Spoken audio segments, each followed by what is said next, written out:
We had this expectation that a lasting relationship just means total synchronicity. Right, like you're supposed to be perfectly aligned all the time. Exactly. We picture two gears perfectly locking together, turning in unison without a single catch or slip. It's a nice image, honestly. It is. But when you look at the actual data behind human connection, that image of the perfectly synced gears, well, it falls apart completely. Totally. The reality is so much messier. Yeah, and actually, Dr. John Gottman, who has spent decades studying the math behind relationships, he found a statistic about couples that completely shifted how I view my own interactions. Oh, I think I know the one you're talking about. Yeah, so he found that in a relationship, partners are emotionally available to each other only 9% of the time. Just 9%. 9%. I mean, that leaves 91% of the relationship completely ripe for miscommunication. It really forces you to rethink everything you thought you knew about compatibility, doesn't it? It really does. Because the comfortable illusion we hold about love is that we should be perfectly attuned to our partners all the time. And if we aren't, something must be broken. Right, like we're doing it wrong. Exactly. But the goal of this deep dive isn't to teach you how to miraculously close that 91% gap because, well, you can't. Right, you can't just fix a human nature. No, you really can't. That gap is just built in. Instead, our focus today shifts to how you navigate that inevitable friction. Yeah, it's about relying on emotional intelligence and setting distinct boundaries. And practicing radical acceptance when those gears inevitably grind against each other. Which they will. But before we figure out how to navigate that massive 91% miscommunication gap, we first have to understand why the friction in close relationships hurts so intensely. Yeah, why does it sting so much more when it's your partner? Right, so there's some fascinating research from Anita Evangelisti on relationship psychology, and she defines hurt simply as a feeling caused by a relational transgression or a relationship devaluation. Basically feeling like you matter less to them in that moment. Exactly. Okay, let's unpack this with an analogy. A careless comment from a partner is essentially like hitting your funny bone or like getting a paper cut on your soul. A paper cut on your soul. I like that. Yeah, because to an outside observer, it was just a tiny tap. Yeah. But because of exactly where it landed and who delivered it, it sends this, disproportionate lingering shockwave of pain through your entire system. Right, the proximity of the person really magnifies the injury, and the real danger is how this compounding effect works over time. The compounding effect. Yeah, so researchers like Cunningham and Barbee refer to this as the social allergy model. Social allergy? Wait, like being allergic to a person? Kind of, yeah. If you think about how a biological allergy works, the first time you are exposed to pollen, you might not react at all. Right, your body just ignores it. Exactly. But with repeated exposure, your immune system becomes hypersensitized. Eventually, a tiny speck of pollen causes a massive systemic reaction. Oh, wow. So how does that look in a relationship? Well, minor behavioral irritants like, say, the way a partner leaves their shoes in the middle of the hallway. Or maybe a specific sharp tone of voice they use when they are stressed. Right, those little things. Yeah, they compound over time with repetition. You become socially allergic to your partner's quirks, meaning a simple pair of shoes can suddenly trigger a full-blown emotional response. And when you are having an allergic reaction like that, you are definitely not thinking clearly. Not at all. Which perfectly connects to a framework in acceptance and commitment therapy, or ACT. They describe this state of hyperreactivity as getting trapped in psychological smog. Psychological smog. That is such a visceral way to describe it. Right. When we get triggered by our partner, we get lost in this thick fog of our own thoughts. And there are distinct layers to it, like the should layer. Where we obsess over how they should be acting. Exactly. Then there is the if-only layer, where we fantasize about a flawless relationship. If only they picked up their shoes, everything would be perfect. Yeah, exactly. And finally, the painful past layer, where every previous time they left those shoes out comes rushing back all at once. It's just a total pile-on. It really is. And the framework from Russ Harris says we get stuck in the D rain. That's an acronym. Disconnection, reactivity, avoidance inside your mind, and neglecting values. Let's actually walk through a scenario to see how that D-RAIN acronym functions in real time. Well, okay, let's do it. So imagine your partner leaves those shoes in the hallway for the 100th time. First, you experience disconnection. You physically pull away from them when they enter the room. Right, you get cold. Yeah. Then comes reactivity. Maybe you slam a few cabinet doors in the kitchen just to show you are annoyed. Classic move. Right. And that is followed by avoidance. You retreat to the couch to scroll endlessly on your phone rather than actually addressing the issue. And while you're scrolling, you're hitting the eye. Yeah. In drain, you are entirely inside your mind. Exactly. You aren't seeing your partner anymore. You are basically having a whole argument with a phantom version of them in your head. Which brings us to a really critical psychological mechanism called fusion. Fusion. Yeah. When you are inside your mind like that, you are fused with your thoughts. Your thought like, they always do this because they don't respect me.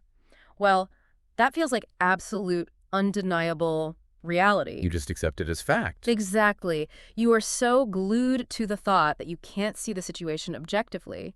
And because of that fusion, you hit the final letter, N, neglecting your values. Oh, right.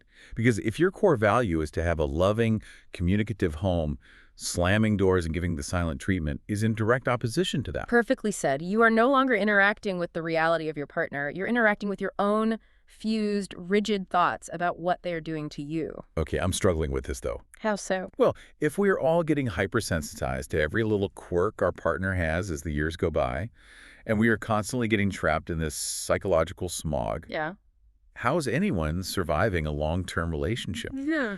Doesn't this smog just eventually choke the relationship to death? I mean, it does if you stay in it. And the natural instinct when you are choking on that smog is to try to change the other person to make your discomfort go away. Right, just fix them so I feel better. Exactly. But attempting to control your partner is a total trap.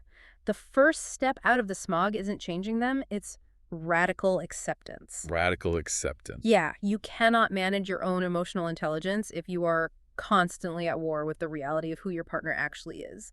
And Marshall Linehan's clinical definition of radical acceptance, which we found in the Millennium Counseling source, is really striking. What does she say? She says it rests on letting go of the illusion of control. You have to develop a willingness to notice and accept things exactly as they are right now without judging them. That is powerful, but we have to be very precise about the mechanics of this because acceptance is heavily misunderstood. Yeah, people confuse it with just giving up. Exactly. You have to distinguish true acceptance from mere resignation. Okay, what's the difference? Resignation is passive. It's hopeless and filled with underlying resentment. It is the feeling of throwing your hands up and saying, fine, I guess this is just my miserable life. Wow. Yeah, that sounds awful. Right. Acceptance, on the other hand, is an active, open choice. It does not mean you agree that the situation is fair or good or what you wanted. It just means you stop fighting it. Exactly. You assess reality accurately and stop wasting your precious emotional energy wishing the unchangeable was different. Here's where it gets really interesting. There's a great case study that highlights this difference perfectly.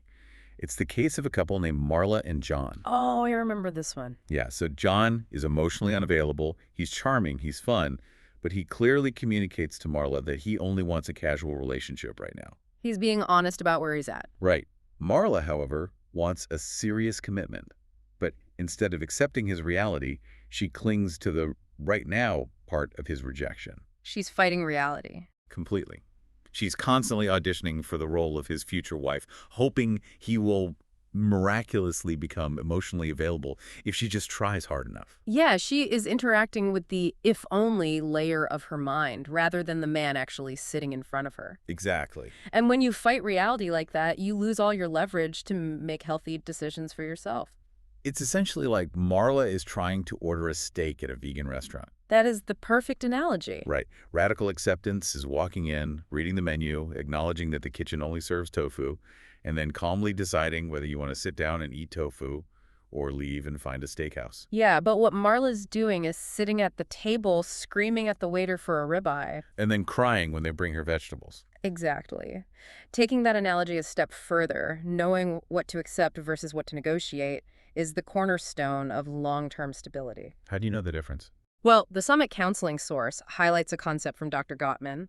He notes a critical difference between fostering acceptance for what he calls perpetual conflicts versus compliance on solvable problems. Okay, perpetual conflicts. What are those? They stem from core personality traits or fundamental needs, like John's avoidant attachment style in your example, or maybe an introverted partner who fundamentally requires quiet time to recharge. So those are the things you have to radically accept. Yes, they are the tofu on the menu. Compliance, however, is adjusting your behavior for solvable situational problems, like dividing household chores or agreeing on a monthly budget. Oh, I see. So the danger would be confusing the two. Exactly. Because if you try to comply with a perpetual conflict, like if you just adjust your own behavior to mask a fundamental incompatibility at the expense of your authentic self, it's going to breed massive resentment. You can't compromise away your core needs just to keep the peace. Right. But this brings up a really tricky balance. Once you've radically accepted the reality of who your partner is, how do you protect your own peace without completely disconnecting from them? Well, that requires building boundaries because acceptance without boundaries often devolves into codependency or simply tolerating bad behavior. And boundary coach Haley McGee describes emotional boundaries as a protective bubble or a golden force field. A golden force field. I like that imagery. Yeah, the entire purpose of this bubble is to keep your emotions in and other people's emotions out. And to understand why that boundary is so vital, we really have to examine the mechanics of what happens when the bubble pops. What happens when it pops? Well, Dr. Amy Vale points out that a relationship without emotional boundaries suffers from what psychologists call enmeshment. Enmeshments. Yeah, it's a state of emotional fusion where individuals literally cannot separate their feelings from their partner's feelings. Oh, wow. So if one person is anxious, the other gets anxious. Exactly. If one person is anxious about a work presentation, the other becomes physically anxious. If one is angry at a friend, the other takes on that anger as their own. That sounds exhausting. It is. It leads to a suffocating over-involvement and a total loss of autonomy. You are basically navigating a tiny boat in stormy waters, completely at the whim of someone else's emotional weather. And this enmeshment, it isn't just about emotions, right? The UC Davis Care Toolkit notes it bleeds into how we handle physical, digital, and financial boundaries too. Oh, absolutely. Like if a couple shares all their passwords and tracks each other's locations 24/7 on their phones, on the surface they might call that transparency. But structurally, aren't they just fueling that enmeshment? Yes, completely. When you remove digital boundaries to that degree, you aren't just sharing a life, you are outsourcing your anxiety to a tracking app. Wow. You feel every fluctuation in their day because you are constantly monitoring it. The golden bubble pops because you have dismantled the structural walls that allow you to process your own separate reality. And financial enmeshment works the same way, right?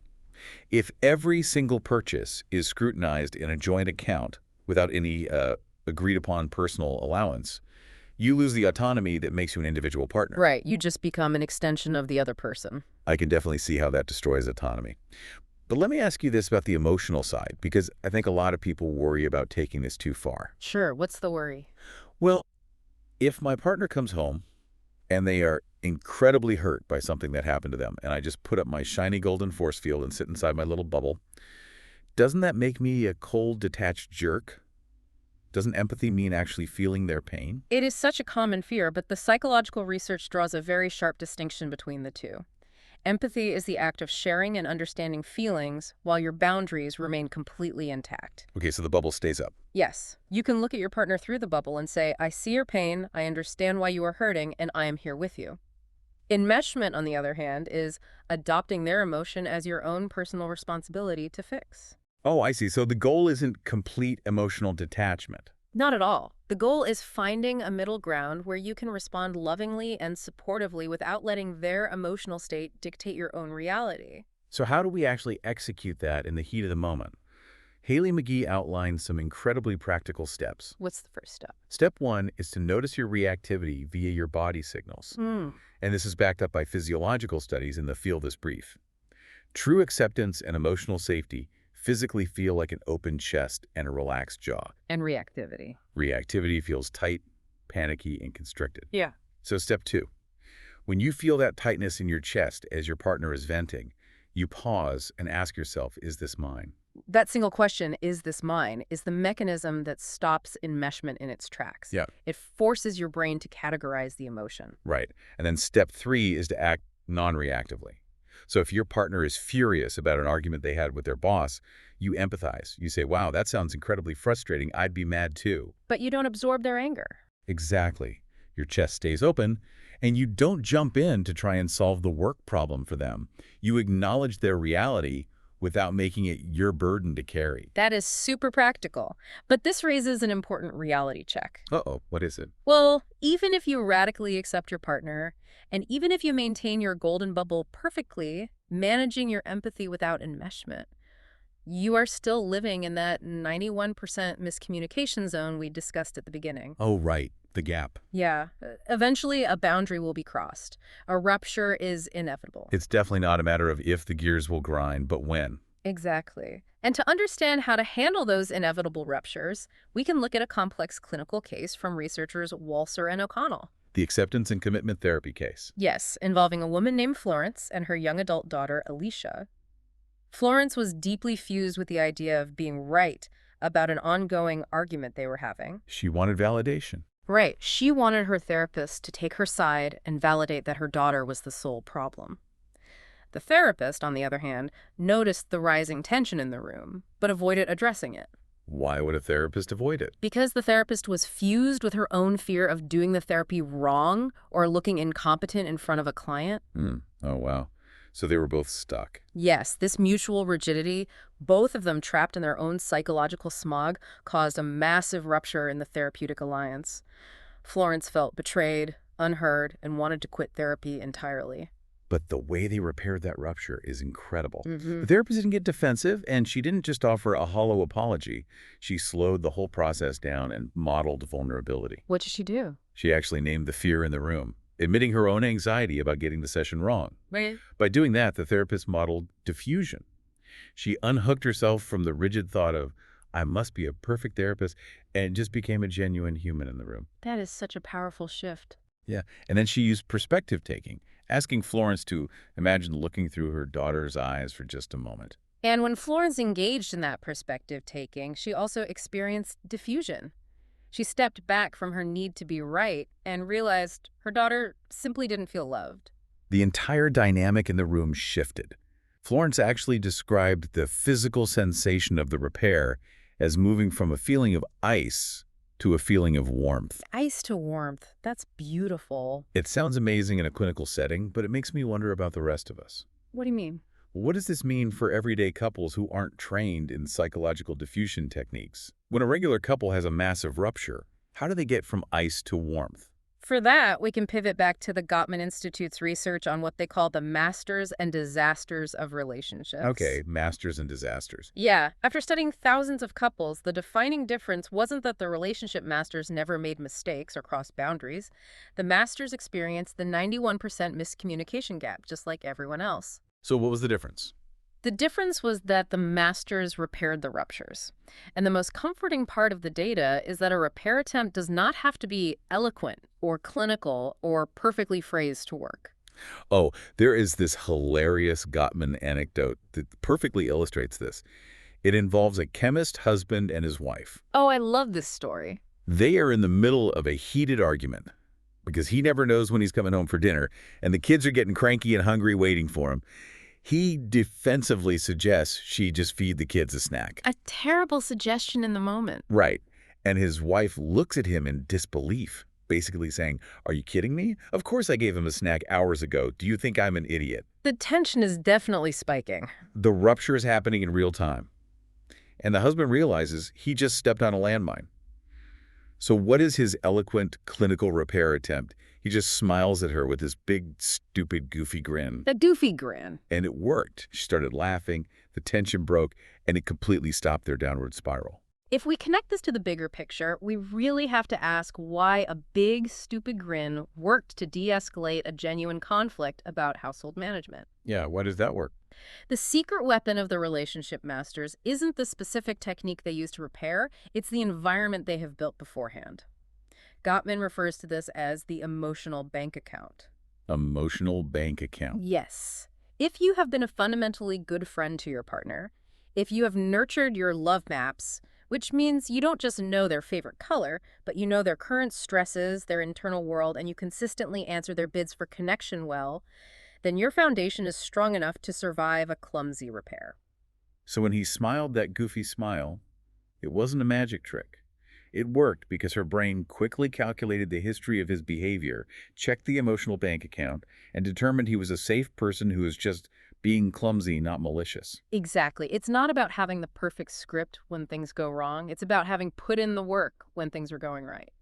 Building that bank account is what gives you the grace to be imperfect. It really is. Okay, let's bring all of these mechanics together for you. We started by realizing that 91% of your relationship is ripe for miscommunication. It's a daunting number, but you have the tools to navigate it. Absolutely. It starts with identifying your social allergies and recognizing when you are trapped in the terrain, breathing in psychological smog, and fusing with your negative thoughts. Getting out of that smog requires radical acceptance. Remember, don't scream for a steak at a vegan restaurant. See your partner for who they actually are and recognize the difference between perpetual conflicts and solvable problems. And once you accept reality, you build your boundaries. You put up your golden emotional bubble. That allows you to offer true empathy without getting enmeshed or taking on their emotions as your responsibility to fix. And finally, when the bubble inevitably pops and the gears grind, it means relying on messy, genuine, friendship-based repairs drawn from a healthy emotional bank account. As you practice these tools, there is a final, really profound perspective from the sources to mull over. Yeah, there is a theory from the psychoanalyst Donald Winnicott. We've talked extensively about navigating miscommunication and repairing ruptures as if they are unfortunate potholes on the road of a relationship. But Winnicott theorized that good parenting, and by extension good loving, isn't about avoiding errors. What is it about, then? It is about what we do with our errors. If that concept holds true, then perhaps that 91% gap of miscommunication isn't a failure of your relationship. That's a huge shift in perspective. It is. Perhaps the ruptures themselves aren't accidents to be avoided, but the essential building blocks of intimacy. That 91% is the exact, messy arena where real, resilient love is actually forged. What a beautiful way to look at it. The murky waters aren't a bug in the system, they are the system itself. Thank you for joining us on this deep dive. It's been great. The next time you feel that physical tightness in your chest, when your partner does that one annoying thing they always do, remember your toolkit. Pause. Ask yourself, is this mine? Step into radical acceptance and remember that you don't need a perfectly scripted apology to fix a rupture. No, you don't. Sometimes you just need a solid emotional bank account and maybe, well, a big stupid grin. We'll catch you next time.